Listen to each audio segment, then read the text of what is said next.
ஓம் சக்தி தாயே போற்றி. நீ நல்லது நினைத்தால் இந்த தாயின் ஆசீர்வாதத்தில் உனக்கு நல்லது மட்டுமே நடக்கும். என் அன்பு குழந்தையே, இன்று இந்த அம்மாவினுடைய வாக்கினை கேட்கும் நேரம் உன் கர்ம வினைகள் அத்தனையும் நிச்சயமாக உன்னை விட்டு விலகிவிடும் என்பதில் எந்த ஒரு மாற்று கருத்துமே கிடையாது. என் தங்க பிள்ளையே, இன்று உன் அம்மா உனக்கு கொண்டு வந்திருக்கின்ற இந்த செய்தியானது நிச்சயமாக நீ கேட்கும் பொழுதே கண்கள் கலங்கித்தான் போவாய். உன்னுடைய வாழ்க்கையில் இப்போது இருந்து கொண்டிருக்கின்ற இது ஒரு உண்மை அல்லவா? நான் அம்மா என்று சொல்ல வந்திருக்கின்றேன். என் குழந்தையை, வாழ்ந்து முடித்த ஒருத்தி, வாழப் போகின்ற ஒருத்தி உன்னை கருவறுக்க காத்து கொண்டிருக்கின்றாள். இவள் யார்? எதற்காக இவள் இப்படி செய்கின்றாள்? இதனால் உன் வாழ்க்கையில் என்ன நடக்கின்றது என்பதனையும் தெரிந்து கொள்ள வேண்டிய நேரம் உனக்கு வந்துவிட்டது. என் குழந்தையே, அம்மா உன் வாழ்க்கையில் நடக்கின்ற ஒவ்வொரு விஷயங்களையும் தெளிவாக புரிந்து வைத்திருக்கின்றேன். உன்னை சுற்றி வந்து இந்த மனிதர்கள் உனக்கு என்ன செய்கின்றார்கள், இவர்களின் நோக்கம் என்ன என்பதையும் நான் உனக்கு தெளிவாக சொல்ல வந்திருக்கின்றேன். என் செல்ல குழந்தையே, என்றோ உன்னுடைய வாழ்க்கையில் இவர்கள் பிரச்சனைகளை கொடுக்கும் பொழுது, என்றோ இந்த வாழ்க்கை உனக்கு மிகப்பெரிய மாற்றங்களை கொடுக்கும் போதும் உனக்கே புரிகின்றது, ஏதோ ஒரு விஷயம் நான் வாழ்க்கையில் தவறாக நான் செய்துவிட்டேன் என்று.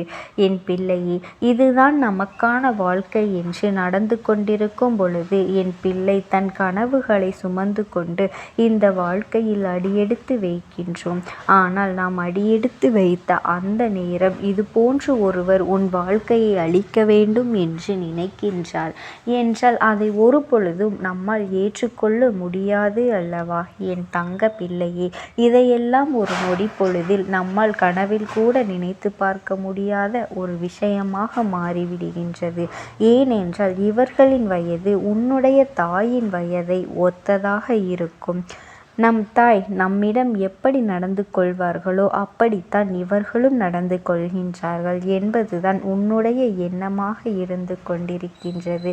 ஆனால் இவர்களின் செயல்பாடுகளோ இந்த வாழ்க்கையில் உன்னை மிகுந்த வேதனைப்படுத்துகின்ற அளவிற்கு உண்மையான துன்பப்படுத்தி, சோதனைப்படுத்தி, காயப்படுத்தி, வாழ்க்கையே வேண்டாம் என்ற நிலைக்கு உன்னை தள்ளிவிட்டு, என் பிள்ளையே, அப்படி ஒரு சூழ்நிலையை உனக்கு வந்துவிட்டது. என் தங்க குழந்தையே, எப்போது வாழ்க்கைக்குள் அடியெடுத்து வைக்கும் பொழுது உனக்குள் இருந்த கனவு சிதைந்து விட்டால் அதோடு எல்லாம் முடிவடைந்து விட்டதாகத்தான் எல்லோருக்கும் தோன்றும்.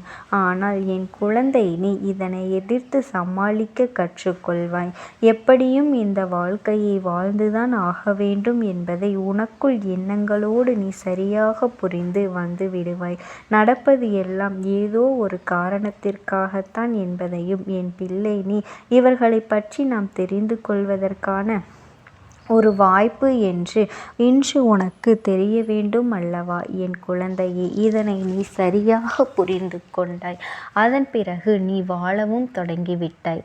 சரி, இவையெல்லாம் ஒரு புறம் இருக்கட்டும். என் அன்பு குழந்தையின் வாழ்க்கை ஒன்றில் நடந்த ஒரு விஷயத்தை நான் உனக்கு சொல்லிவிடவா?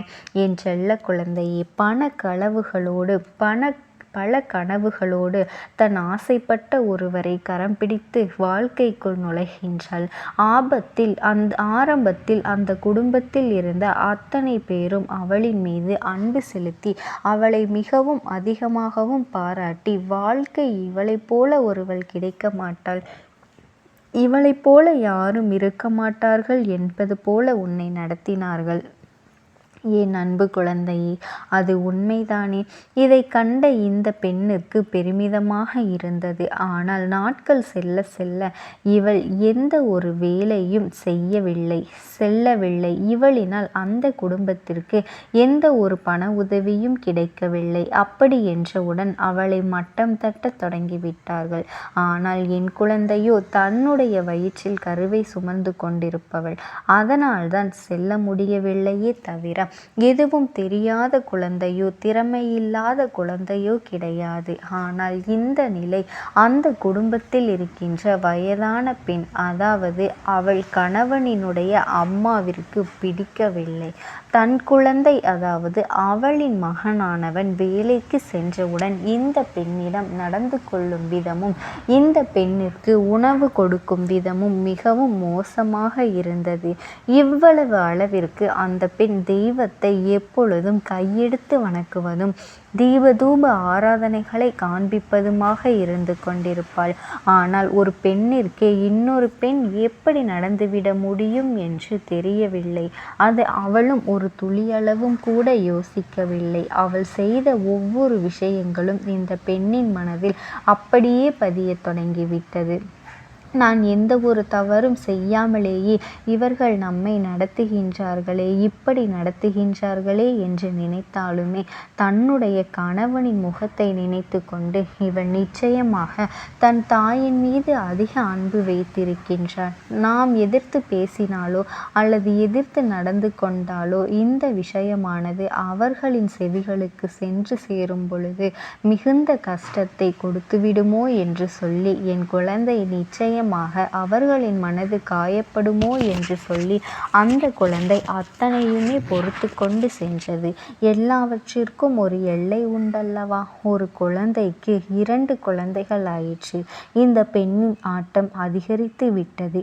இனியும் இவளின் ஆட்டத்தை அடக்கவில்லை என்றால் தம்மை வாழவிட மாட்டார்கள் என்பது அந்த பெண்ணினுடைய எண்ணமாக மாறுகின்றது.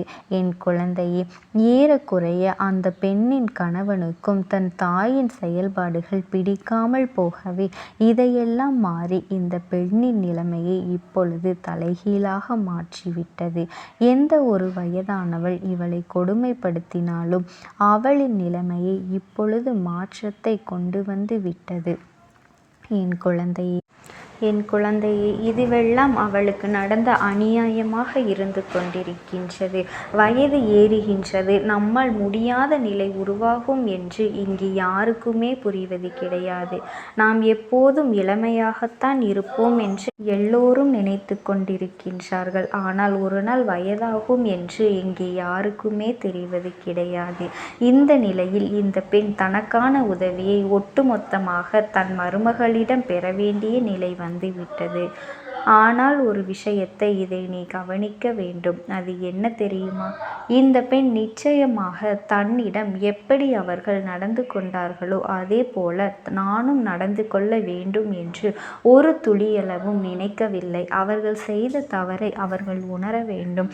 அடுத்த வீட்டிலிருந்து வருகின்ற ஒரு பிள்ளை இந்த குடும்பத்தை நம் குடும்பமாக நினைத்து இவர்களை விட்டால் நமக்கு வேறு யாரும் இல்லை என்று அன்பை மட்டும் எதிர்பார்த்து வருகின்ற ஒரு இடத்தில் அந்த அன்பு கிடைக்காமல் போகும் பொழுது அது எந்த அளவிற்கு வேதனையை கொடுத்திருக்கும் என்கின்ற உணர்வை மட்டும் அவர்கள் உணர்ந்துவிட்டால் போதும் என்றுதான் அந்த குழந்தை நினைத்தது. அம்மா எதற்காக இதை சொல்கின்றேன் என்று நீ யோசிக்கின்றாயா? என் அன்பு குழந்தையே, உன்னுடைய வாழ்க்கை எப்போதும் உனக்கானது. இதில் யார் வந்து என்ன செய்தாலும் அதையெல்லாம் நீ கண்டு கொள்ளாதே. எல்லோருக்குமே அவரவர் பிள்ளைகள் அவரவர் குழந்தைகளை கடைசி வரை இருக்க வேண்டும் என்ற எண்ணம் இருக்கின்றது. ஆனால் சில நேரங்களில் அது எப்படி நடக்கவில்லை என்பதனால்தான் இத்தனை வேகமாக ஒரு குடும்பத்தை பிரிக்க அவர்களின் மனதில் துணிந்து விடுகின்றார். ஆனால் என் குழந்தை, நீ அப்படி இல்லை. எல்லோருக்குமான இடத்தை கொடுத்து யார் யார் எப்படி இருக்க வேண்டும் என்று நினைக்கின்றார்களோ அவர்களுக்கான முழு சுதந்திரத்தையும் நீ கொடுத்திருக்கின்றாய் என்பது எனக்கு நன்றாக தெரியும். அதனால் எப்பேற்பட்ட கஷ்டத்திலும் எப்பேற்பட்ட சோதனையிலும் நான் தரப்போவதை எல்லாம் நீ சரியாக உணர்ந்து கொண்டால் உன்னை சுற்றி வருகின்ற அத்தனையுமே உன்னை நல்வழிப்படுத்தும். இந்த மனிதனுடைய உண்மையான முகத்தை என் பிள்ளை வெளிக்காட்டி கொடுத்துவிடும். யாருக்கும் இவர்களை பற்றி தெரிய வைக்க வேண்டும் என்று நினைக்கின்றாயோ அவர்களிடத்தில் நீ தெளிவாக தெரிந்து கொள்வார்கள். இவர்களின் எண்ணங்கள் எல்லாம் எந்த அளவிற்கு தவறானது என்பதனையும் இவர்கள் நிச்சயமாக வெளிப்படுத்துவார்கள். என் குழந்தையே, உன் அம்மா உனக்கு ஒரு விஷயத்தை நான் இத்தனை நேரமாக சொல்லி கொண்டிருக்கின்றேன் என்றால் மாமியார் மருமகளை சண்டையை பற்றி நான் பேச வரவில்லை. என் குழந்தை ஒருவரின் உணர்வுகளுக்கு இன்னொருவர் மதிப்பு கொடுக்கவில்லை என்றால் அந்த குடும்பம் நிலைமாறி தடுமாறி நின்றுதான் போகிவிடும் என்று சொல்கின்றேன். இந்த பிரச்சனைகளை மட்டுமல்ல, இதே அளவிற்கான பிரச்சனைகள் இருக்கத்தான் செய்கின்றது என்பதனையும் நீ மறந்துவிடாதே. ஒருவரின் குடும்பத்திலும் ஒவ்வொரு விதமான இன்னல்களும் இருந்து கொண்டுதான் இருக்கின்றது. என் தங்க குழந்தையே, நீ எதை நினைத்தும் கவலைப்படாதே. இந்த தாயானவளினுடைய அன்பும் ஆசீர்வாதங்களும் உனக்கு கிடைத்து கொண்டேதான் இருக்கும். ஓம் சக்தி. ஓம் ஆதிபரா சக்தி. அது உன்னோடு பேசுவதற்கு ஆசைப்படுகின்றது. என் தங்கமே, நான் உங்களுக்கு ஒரே ஒரு வாய்ப்பினை உருவாக்கி கொடுக்கின்றேன். அந்த ஆத்மாவின் வாக்கினை கேட்பதற்கு இதுவே உனக்கு கிடைக்கின்ற கடைசி வாய்ப்பாகவும் இருக்கலாம். அதனால் என் பிள்ளையே, இந்த வாய்ப்பினை நீ சரியாக பயன்படுத்தி கொண்டு அந்த ஆத்மா உன்னோடு என்ன பேச நினைக்கின்றது, அவர்கள் எதை உன்னிடத்தில் சொல்ல நினைக்கின்றார்கள், வெளிப்படுத்த முயற்சி செய்கின்றார்கள், எதனால் உன்னை தேடி வந்திருக்கின்றார்கள் என்பதனை எல்லாம் நீ தெரிந்து கொள்ள வேண்டும். என் தங்க பிள்ளையே, அவர்கள் எப்படி இந்த தெய்வத்தின் அருகில் வந்தார்கள் என்று நீ யோசிக்கலாம். என் தங்கமே, உன்னுடைய இல்லத்தில் சமீபத்தில் இறந்து போன ஒருவரினுடைய ஆத்மாவானது சில நாட்களாகவே உன் இல்லத்தை சுற்றி சுற்றி வருகின்றது. இந்த அம்மா அதனை கண்டுவிட்ட பிறகு, எதற்கு இங்கே சுற்றி கொண்டிருக்கின்றாய்? நீ இருக்க வேண்டிய இடத்தில்தானே இருக்க வேண்டும். என் பிள்ளையின் வீட்டில் உனக்கு என்ன வேலை என்று கேட்ட பொழுதுதான் அந்த ஆத்மா என்னிடத்தில் சொன்ன விஷயம், எனக்கும் என்னிடத்தில் இருக்க வேண்டும் என்றுதான் ஆசையாக இருக்கின்றது. ஆனால் சில விஷயங்கள் என்னை அங்கே செல்ல விடாமல் தடுத்து கொண்டு இருக்கின்றது. எனக்கு என்னுடைய குடும்பத்தில் இருக்கின்றவர்களிடம் பேசியாக வேண்டும். என் மனதில் தோன்றுகின்ற சில விஷயங்களை அவர்களிடத்தில் சொல்லிவிட்டால் நான் மனநிறைவோடு இங்கிருந்து சென்று விடுவேன். சில விஷயங்களை நான் அவர்களோடு பகிர்ந்து கொள்ளாமல் விட்டுவிட்டேன். அதற்கு சரியான நேரம் இப்பொழுது வந்திருக்கின்றது. இப்பொழுதும் சொல்லாமல் நான் சென்று விட்டால் இனி காலம் முழுவதும் என்னால் அவர்களிடத்தில் சொல்லிவிட முடியாது. இதற்கு நீங்கள்தான் துணையாக நிற்க வேண்டும் அம்மா என்று என்னிடத்தில் வாய்ப்பினை ஏற்படுத்தி கொடுக்க வேண்டும் என்று கேட்டது. என் தங்க குழந்தையே, இப்படி இருக்கும் பொழுது அவர்களிடத்தில் சொல்லிவிட முடியாது. அந்த வாய்ப்பினை ஏற்படுத்தி கொடுத்து என் வீட்டில் உள்ளவர்களிடம் பேச வைக்க வேண்டும் என்று என்னிடத்தில் கோரிக்கை வைத்தது. என் தங்கமே, இப்படி மனதிலே எந்த கெட்ட எண்ணங்களும் இல்லாமல் உன் குடும்பத்திற்காக பேச வேண்டும் என்று கேட்ட ஆத்மாவிற்கு நான் அந்த வாய்ப்பு வழங்குவது தானே முறையாக இருக்கும். அதனால் இந்த அம்மா அந்த ஆத்மாவிற்கு அந்த வாய்ப்பினை கொடுக்க முடிவுகள் செய்து இப்பொழுது உன்னோடு பேசுவதற்காக வரவழைத்திருக்கின்றேன். என் பிள்ளையே, அந்த ஆத்மாவானது உன்னிடத்திலே என்ன பேசுகின்றார்கள் என்பதனை நான் என் மூலமாக உன்னிடத்தில் பேசி சொல்கின்றேன். இந்த அம்மாவிடத்திலிருந்து தான் அவர்கள் மனதில் பேச நினைப்பதை எல்லாம் பேச முடியும். என் தங்கமே, நேரடியாக ஒரு ஆத்மாவின் குரலை உன்னால் அத்தனை சுலபமாகவெல்லாம் கேட்டுவிட முடியாது. இந்த அம்மா அதற்காகத்தான் இன்று இந்த உதவியை செய்கின்றேன். என் குடும்பத்தில் இருக்கின்றவர்களிடம் பேச வந்திருக்கின்றேன். உங்கள் எல்லோரையும் நான் இனி காணவே முடியாது என்பதனை நான் உணர்ந்து கொண்டேன். என் வாழ்க்கையில் நிறைவாக இருந்து என்னால் உங்களுக்கு கஷ்டங்கள் வந்தாலும் உங்களால் எனக்கு எந்த கஷ்டங்களும் இதுநாள் வரையிலும் வந்தது கிடையாது. நான் நினைத்தது போல இந்த வாழ்க்கையை அத்தனை சந்தோஷமாக வாழ்ந்து கொண்டுதான் இருந்தேன். என் குடும்பத்தில் இருக்கின்றவர்களிடம் பேச வந்திருக்கின்றேன். உங்கள் எல்லோரையும் இனி நான் காணவே முடியாது என்பதனை நான் உணர்ந்து கொண்டேன். உங்களோடு இருந்த இந்த காலகட்டம் குறைவாக இருந்தாலும் எனக்கு கிடைத்த சந்தோஷங்களும் மகிழ்ச்சியும் ஏராளமாக இருந்தது. அதனால் எனக்கு எந்த ஒரு கவலையும் இதுவரையில் இருந்ததே கிடையாது. நான் நினைத்தது போல இந்த வாழ்க்கையை நான் சந்தோஷமாகத்தான் வாழ்ந்து கொண்டு இருந்தேன். ஆனால் இவ்வளவு காலம் எனக்கு சீக்கிரமாக என்னுடைய ஆயுள் முடிந்துவிடும் என்று எனக்கு முன்பே தெரியாது. அது தெரிந்திருந்தால் நிச்சயமாக என் மனதில் இருக்கின்ற அத்தனை விஷயங்களையும் நான் உங்களிடத்தில் சொல்லியிருப்பேன். ஆனால் எல்லோரும் நினைப்பது போலத்தானே நானும் நினைத்திருந்தேன். எனக்கும் இந்த உலகத்தை விட்டு செல்ல வேண்டும் என்ற ஆசை கிடையாது. மற்றவர்கள் சொல்வது போல எதற்காக பிறந்தோம், நாம் ஏன் பிறந்தோம் என்று ஒரு நாளும் நான் நினைத்தது கிடையாது. வாழ வேண்டும் என்றுதான் ஆசைப்பட்டேன். என்னுடைய ஆசைகள் எல்லாம் நிராசையாகும்படி இந்த உலகத்தில் விட்டு செல்ல வேண்டிய காலகட்டம் கட்டாயம் வந்துவிட்டது. என்னுடைய கடமை இங்கே சரியாக முடிவதற்கு வந்துவிட்டது. இன்று நான் உங்களோடு பேச வந்ததற்கு முக்கியமான காரணம், சில விஷயங்களை எல்லாம் உங்களோடு சொல்லாமல் விட்டுவிட்டேன். எப்படி நடக்கும் என்று தெரியாமல் நான் சில விஷயங்களை செய்தும் முடித்துவிட்டேன். அதற்காக உங்களிடத்தில் நான் மன்னிப்பு கேட்டுக்கொள்கின்றேன். இதை உங்களிடத்தில் பகிர்ந்து கொள்ள வேண்டும் என்றுதான் இன்று நான் வந்திருக்கின்றேன்.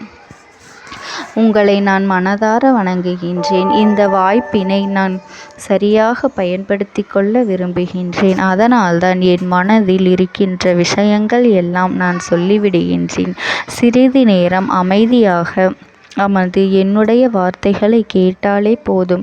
என்னுடைய அன்பினை புரிந்து கொண்டு அதுவே எனக்கு போதும். நான் நிச்சயமாக இங்கிருந்து நல்லபடியாக சென்று விடுவேன்.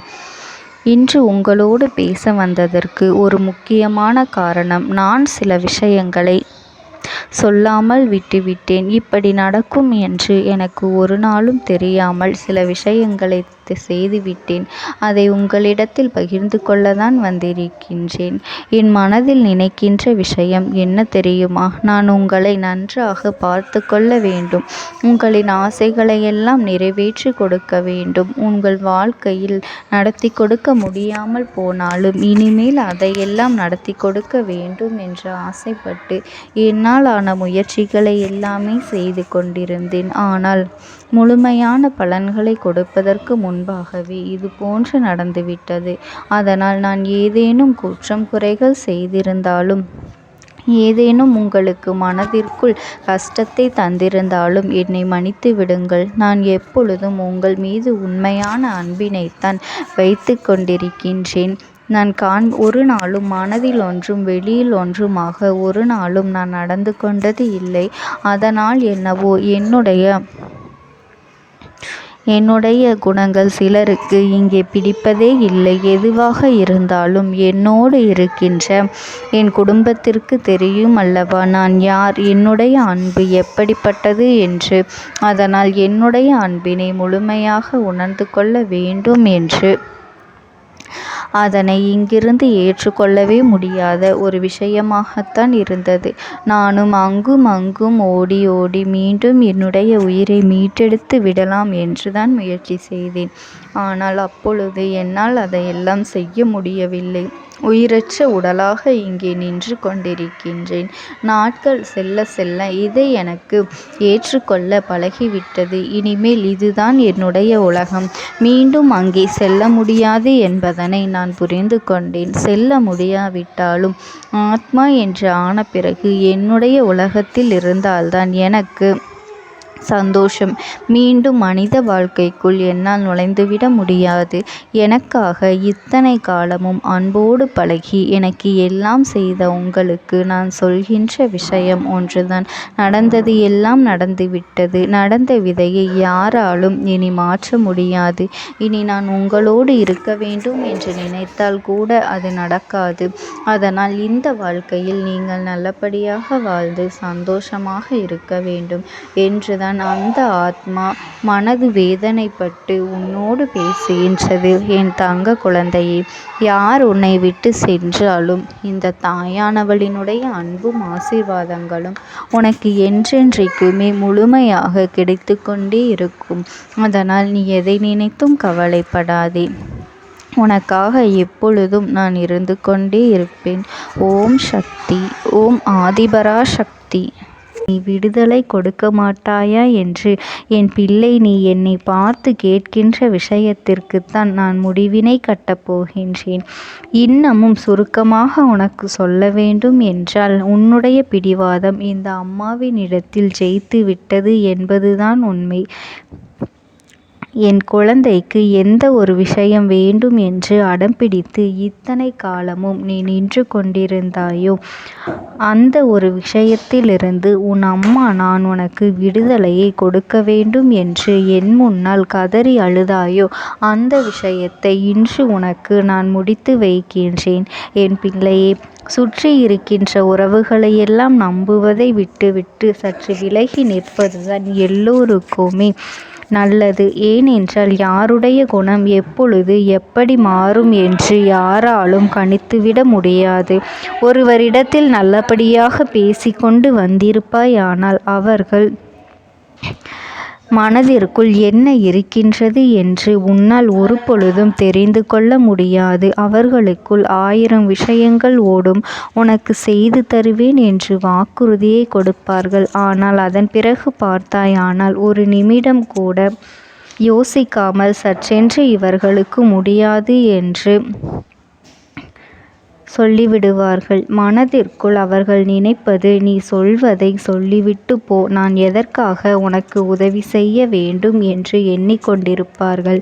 இது போன்ற போலிகள் அதிகமாக நிறைந்து இருக்கின்ற இந்த உலகத்தில் ஒரு விஷயத்திற்காக என் பிள்ளை நீ ஆசைப்படுகின்றாய் என்றால் அதை மிகவும் நான் கவனத்தோடு புரிந்து கொண்டு உன் வாழ்க்கைக்கு அது சரியா தவறா என்று, தேவைதானா தேவையில்லையா என்று, ஒரு வேலை கிடைத்தால் உன் வாழ்க்கை தெளிவாக இருக்குமா என்றால் நான் புரிந்து கொண்டுதான் உன் அம்மா நான் உன்னிடத்திலே சொல்ல முடியும் என்பதனை புரிந்து கொள். உனக்கு எத்தனை கால தாமதங்கள் ஆகியது என்பதனை அதனை புரிந்து கொள்ள அதை உன்னிடத்தில் ஒப்படைக்க வந்ததற்கு காரணம், பல அதிசக்தி வாய்ந்த பூஜைகளாலும் தெய்வங்களை நீ தொடர்ந்து வணங்கி கொண்டிருப்பதாலும் மட்டும்தான் உன் வேண்டுதல்கள் உச்சத்தை தொட்டுவிட்டது. தெய்வத்தின் மனதை நீ தொட்டுவிட்டாய். இனிமேல் உன்னிடத்திலிருந்து தெய்வத்தினால் தப்பிக்க முடியாது. நிச்சயமாக இனிமேல் இதனை நீ கொடுத்துதான் ஆக வேண்டும். எந்த எல்லைக்கும் செல்வதற்கு தயாராகிவிட்டாய். கடவுளுக்கு என்னென்ன செய்ய வேண்டுமோ அதையெல்லாம் என் பிள்ளை மனதார செய்து விட்டாய். உன்னுடைய அன்பிற்கு இந்த அம்மா நான் 5வது நாள் உன் வாழ்க்கையில் மிகப்பெரிய பிரச்சனையை தீர்த்து கொடுக்கின்றேன். அம்மாவினை நம்பினால் உனக்கு சத்தியம். என்னை நீ நம்பவில்லை என்றால் இந்த அம்மாவினால் நிச்சயமாக எந்த விஷயத்திலும் இதற்கு பொறுப்பாக முடியாது. உனக்கு நடப்பதை கூட நீ உணராமல் இருந்துவிட்டு நிச்சயமாக உன்னுடைய மனநிலையில் தான் மாற்றங்களை கொண்டு வர வேண்டும். இதனை புரிந்து கொள். ஒரு முறை அல்ல, பல முறை இதை நான் சொல்லியிருக்கின்றேன். வாழ்க்கையில் தெய்வத்தினுடைய சக்தி வந்துவிட்டது என்றால் உனக்கு பல நல்ல விஷயங்கள் செய்வதற்கு முயற்சிகளையும் செய்து கொடுத்தது. ஆனால் என் பிள்ளை, நீ உன் மனதிற்குள் வைத்திருக்கின்ற தேவையற்ற எண்ணங்களால் அதை தொலைத்து விட்டாய். ஒரு பொழுதும் நீ தொலைக்கவும் மாட்டாய். தொலைக்க இருக்கவும் கூடாது. ஏனென்றால் உன்னோடு இருப்பது இந்த அம்மாவாகிய நான். உன் வாழ்க்கையில் நல்லதை செய்து கொடுப்பது உன் அம்மா நான். உனக்காக இந்த வாழ்க்கையில் எந்த எல்லைக்கும் செல்ல தயாராக இருக்கின்றேன். அதனால் இனி துணிந்து இறங்கு. எண்ணி 5வது நாள் நீ விரும்பிய விஷயம் உன் கைகளில் இருக்கும். எந்த முயற்சிகளையும் செய்யாமல் அம்மா தரவில்லை என்று ஒரு நாளும் என் மீது பழி போட உன்னால் முடியாது. நீ முயற்சிகளையும் உன்னுடைய உழைப்பையும் சரியாக செலுத்திவிட்ட பிறகு நான் கொடுக்கவில்லை என்றால் என் மீது கோபப்பட உனக்கு அத்தனை உரிமையும் இருக்கின்றது. இதற்கு மேலும் என் குழந்தை கஷ்டத்தை சந்திக்க வேண்டிய அவசியமில்லை. எவ்வளவு தூரம் முடியுமோ அவ்வளவு தூரம் இந்த வாழ்க்கையில் உனக்கான விஷயங்களை நீ பெற்றுக்கொள்ள தயாராக இருக்க வேண்டும். என் தங்கமே, இனியாவது என் குழந்தை உனக்கு தர நினைக்கின்ற விஷயங்களை எல்லாம் தருவதற்கு இந்த வாழ்க்கையில் என்னவெல்லாம் சுற்றி நடக்கின்றதோ அதையெல்லாம் நீ தெரிந்து கொண்டு என் பிள்ளை உனக்கானதை என்னிடத்தில் தெரிந்து கொள்ள வேண்டும். எந்த அளவிற்கு மனதில் துணிச்சலோடு நிற்கின்றாயோ, அம்மா எதனை கேட்டாலும் கொடுத்துவிட வேண்டும் என்று நீ நினைத்தாய் அல்லவா, அன்று